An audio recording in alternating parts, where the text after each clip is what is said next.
Close up हास्य सम्राट. एक मांजर आणि एक उंदीर दोघं एका लॉजमध्ये गेले, खानावळीत गेले जेवण करायला. मांजर या खुर्चीवर बसली, तो उंदीर त्या खुर्चीवर बसला. वेटर आला.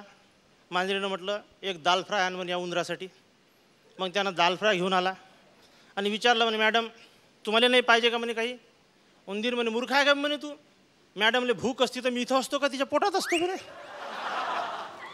आता चिकन खायला तुम्ही कोणी हॉटेलमध्ये जा, 100 रुपये 150 रुपये प्लेट असते.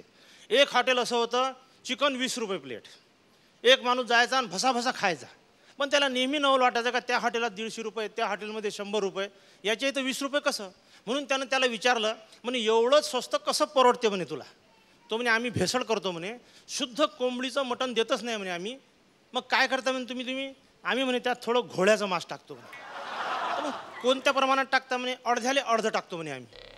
म्हणजे कसं म्हणे काय नाही, एक घोडा कापला का एक कोंबडा कापून टाकून देतो म्हणे त्याच्यात.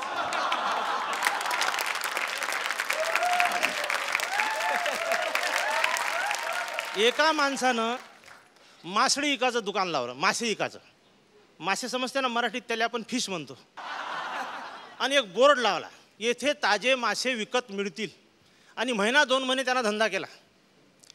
एक गिऱ्हाईक आलं. का हो म्हणे साहेब तुम्ही येथे मासे विकता. हा म्हणे हो. मग तेथे विकता काय म्हणे. तो म्हणे नाही. मग येथेच मासे विकता ना म्हणे. तर म्हणे हो. मग तेथे तर नाही विकत. तर म्हणे नाही. मग म्हणे तुम्ही येथेच मासे विकता, तेथे मासे विकत नाही, मग येथे लिहिता काय आले म्हणे येथे. अरे येथेच मासे विकायचे आणि तेथे मासे विकायचे नाही, आणि तरी येथे लिहायचं. मग एखादा माणूस येथे आला आणि मग का तो तेथे गेला तर काय मराली येथे येईन म्हणे. तुमचा धंदा बसते म्हणे साहेब, हा येथे शब्द खोडा म्हणे. मग त्यानं तो येथे शब्द खोडला. मग लिहिलं ताजे मासे विकत मिळतील. आलं एक गिऱ्हाईक 15 दिवसानं. उधार देता का म्हणे साहेब. अरे पैसे नगद घेऊन विकत देतो म्हणे. फुकट देता का म्हणे साहेब. अरे पैसे नगद घेऊन विकत देतो म्हणे. अरे मग विकतच देता तर विकत मिळतील लिहिता काय म्हणे. लोकायला वाटते म्हणे का जाऊ विकत देऊन विकत मिळतील लिहिते. याचा अर्थ जोर लावला तर उधार भेटते आणि रेंगाट डोंगात केलं तर फुकटात भेटते. तुम्ही हा शब्द खोडा म्हणे, नाही तर तुमचा धंदा बसते म्हणे. मग त्यानं ते विकत मिळतील शब्द खोडला. मग लिहिलं ताजे मासे. आलं 15 दिवसांनी एक गिऱ्हाईक. शिळे मासे असते का म्हणे तुमच्यापाशी. अरे ताजेच असते ना म्हणे. धरून आणतो, इकतो, खपले का धराले जातो. अरे मग ताजे असून तुम्ही ताजे लिहिता काय म्हणे. लोकायला शंका येते म्हणे, धंदा बसते म्हणे तुमचा शब्द खोडा म्हणे. मग त्यानं ताजे शब्द खोडला. मग लिहिलं मासे. 2 महिन्याने गिऱ्हाईक आलं. अंडे आहे का म्हणे. ब्रेड आहे का म्हणे. अरे नाही ना राजा म्हणे, मासेच आहे ना म्हणे. अरे मग मासेही असल्यावर तुम्ही मासे लिहिता काय म्हणे. 10 फुटावरून 50 फुटावरून तुमच्या दुकानाचा घुरस वास येऊन राहिला म्हणे. लोक वासावासानं दुकानापर्यंत येऊन राहिले आणि तुम्ही मासे लिहिताच काय म्हणे इथं. मग त्यानं मासे शब्द खोडला. मग नुसता कोरा बोर्ड लागून राहिला. मग एका महिन्यानं दुसरं गिऱ्हाईक आलं. म्हणे आता म्हणे काही लिहायचंच नाही तर हे का बोर्ड सोडू देता का म्हणे. मग त्यानं पाने पेंचीस पेचकस आणलं, ते बोर्ड काढून ठेवून द्यायला. 6 महिने धंदा केला. आलं एक गिऱ्हाईक. काहून म्हणे साहेब तुमचा धंदा नाही चालत का. म्हणे काहून नाही म्हणे, धंदा नाही होत का. अरे म्हणे भाऊ क्विंटल 1.25 क्विंटल मासे विकतो म्हणे रोज, 10-12 हजाराचा गल्ला उचलतो आणि तू म्हणता का धंदा नाही होत. मग म्हणे एवढा चांगला धंदा आणि एखादं बोर्ड म्हणे दुकानाले. अरे जेव्हा बिना बोर्डानं असं तर बोर्ड लावल्यावर कसं म्हणे.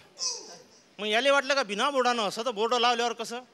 मग त्यानं आपलं बाहेरचं जे आतमध्ये ठेवलेलं जे बोर्ड होतं ते आणलं, बाहेर लावलं आणि मग लोक त्याला सल्ला देत गेले आणि 2 महिन्यानं पुन्हा बोर्ड तयार झालं, येथे ताजे मासे विकत मिळतील. मी ज्या सोसायटीमध्ये राहतो 101 कॅरेक्टर पाहायला मिळतात. सगळ्यात पहिला कॅरेक्टर आमच्या बिल्डिंगीतला कोण, तर तो आमचा नेपाळी वॉचमन. एक दिवशी सकाळी मी त्याला म्हणालो, बहादूर जा जरा रिक्षा घेऊन ये. ऊ साहब आज रिक्षा बंद है. लो किधर रिक्शा बंद है, रिक्शा तो चालू है. वो नहीं साहब आज एकदम रिक्शा बंद है.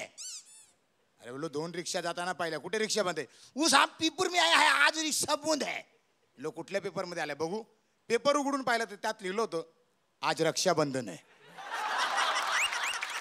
आणि तसाच एक कॅरेक्टर आहे आमच्या सोसायटीमध्ये, आमच्या कॉलनीमध्ये. सकाळी एक माणूस 100 टाकून म्हणजे देशी पिऊन आला 100 ग्रॅम.